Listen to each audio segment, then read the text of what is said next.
I had no choice but to act purely on blind faith. There was no way to tell what error this device was tuned to, and I had neither the knowledge nor the means to set the machine myself. I hesitated only briefly.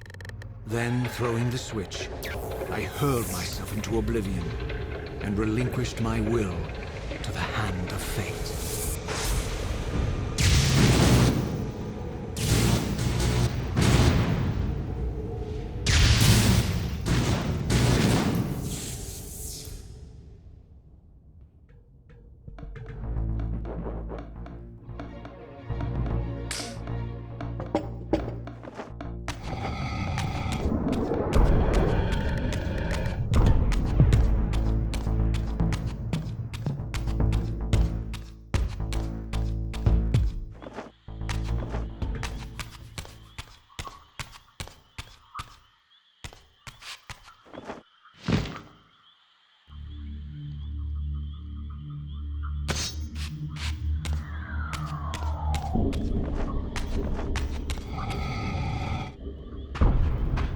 Beyond all hope and against all probability, it seemed that the device had unerringly delivered me to the era I sought.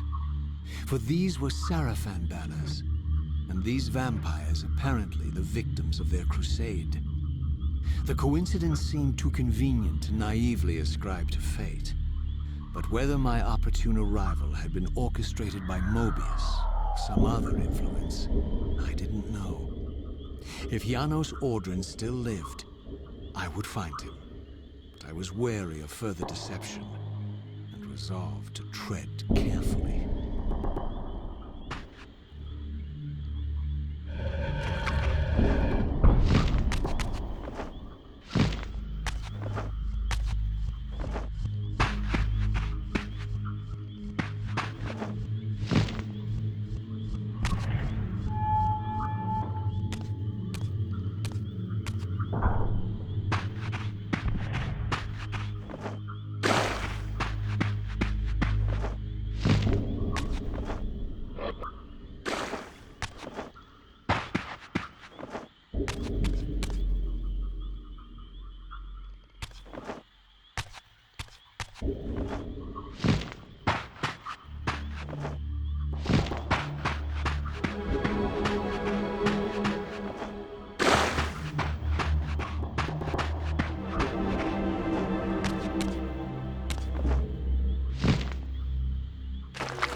For all the butchery of Mobius's crusade, this massacre was somehow more chilling. The killing fields of the Sarafan betrayed a kind of orderly ruthlessness, the cold-blooded righteousness of the true believer.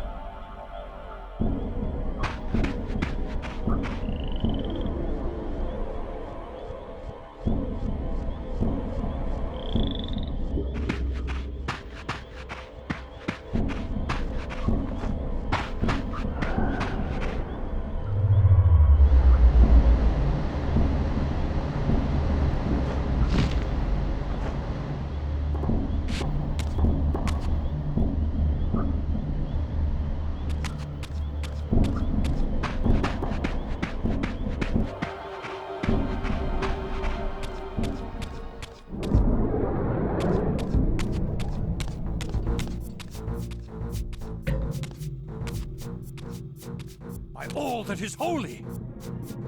Here at last, in the flesh, I beheld my former brothers in arms, the warrior priests of the Sarafan Order, their lives devoted solely to the annihilation of the vampire plague. And while I confess, I felt a twinge of longing, a pang of grief for what I had believed was my lost virtue, I regarded them now with none of the reverence seen the human face of the vampires. And now I beheld the monstrousness of these men. That's him!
After my long journey, I finally stood on the threshold of enlightenment.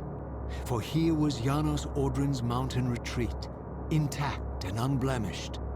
The upheaval that would one day topple this ancient edifice had not yet occurred. And while I had no certainty that Janos still lived, this scene boded well, for I presumed that the collapse of the retreat must have followed the ancient vampire's demise. There was only one obstacle: how to reach the balcony suspended at that maddening height, so far beyond my reach. For this was the architecture of winged creatures. The tattered ruins of my wings were of no use. I would need to devise some other means into that mountain.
mountain's interior was hollow, I discovered, and graced with soaring architecture unique to its creators.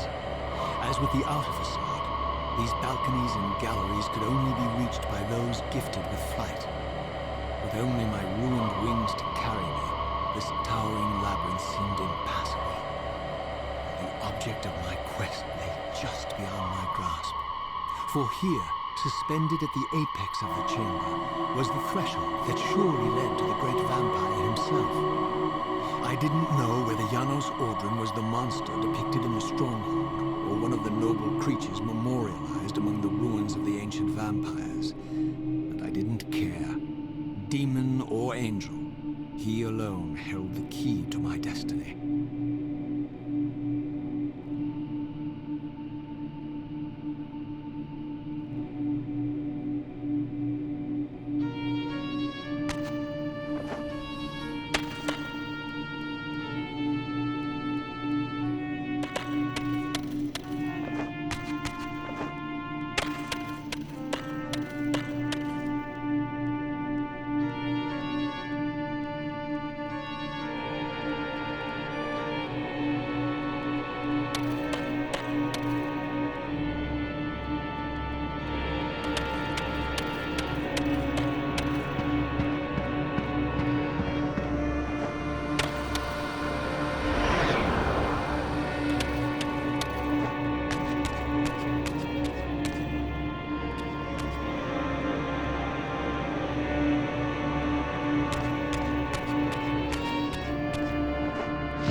Janos Audron.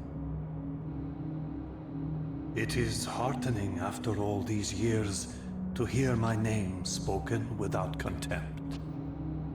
Raziel? My child, what have they done to you? I have been dragged through hell and back. All it seems to reach this moment. But I don't yet know why. For thousands of years I have waited, alone here, losing faith. At the time of the binding, 9 guardians were called to serve the pillars, and I was summoned as the 10th guardian, the keeper of the Reaver, the weapon of our salvation. Over time, our race died out, until I alone remained, sustained only by my obligation to you and by my guardianship of the blade. And the other 9? Why did their guardianship not sustain them? I don't know. As our race dwindled, the humans prospered. I have watched over the centuries as our history faded into myth and finally receded altogether. The humans have forgotten us entirely and claimed the pillars for themselves, wholly ignorant of their true purpose. To them, I am merely a devil, the origin of their vampire plague. Why would the pillars summon human guardians then, if they are meant to be served by vampires? The pillars choose their guardians from birth, Raziel, and vampires are no longer born. This is the crux of our dilemma, and this is the terrible irony. With their vampire purge, the members of the Circle have assaulted the very architects of the pillars they are sworn to protect. They have embarked on a treacherous path. With every vampire they kill, the humans are slitting their own throats.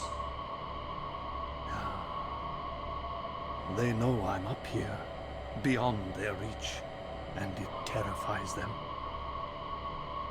You can see how they flaunt their kills to torment me, or perhaps simply to lure me out. They have this foolish notion that destroying me will somehow topple our entire bloodline. Thankfully, we're not that fragile. I've seen them mustering their forces in the village below. Yes. I don't know what they're plotting, but I fear our time may be bitterly short. Mankind seems to have brought you only torment and grief. You must hate them. They fear what they don't understand, and they despise what they fear. But no, I do not hate them. Vorador does. He has suffered much. He cannot forgive them. Should they be forgiven? They don't understand what they're doing. They are simply unenlightened and vulnerable to manipulation. So, it's all true then, what Kain and Vorador have told me.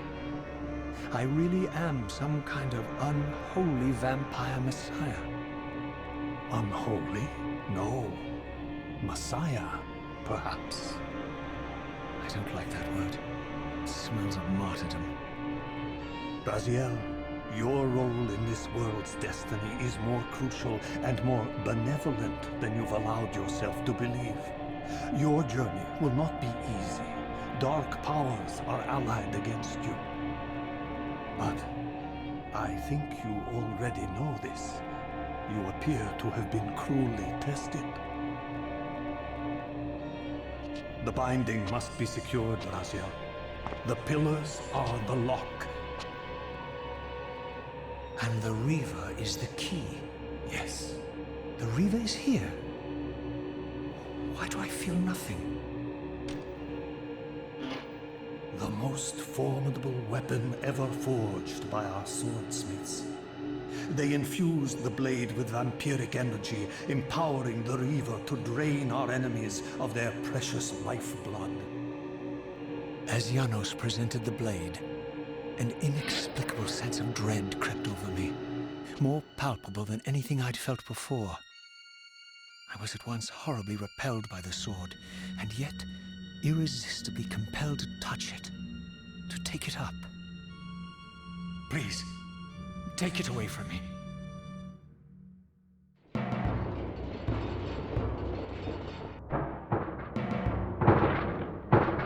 I fear you have been followed.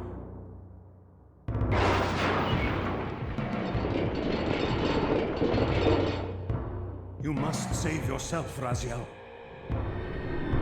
Janos! No!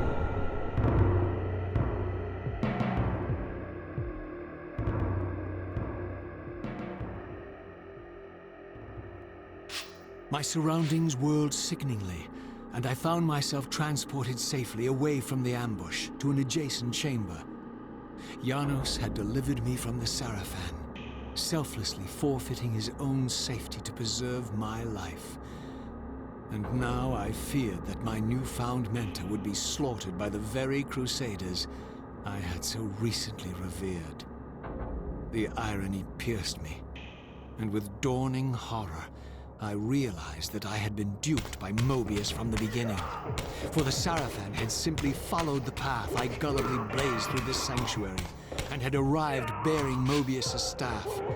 Thus armed, they had Janos at their mercy.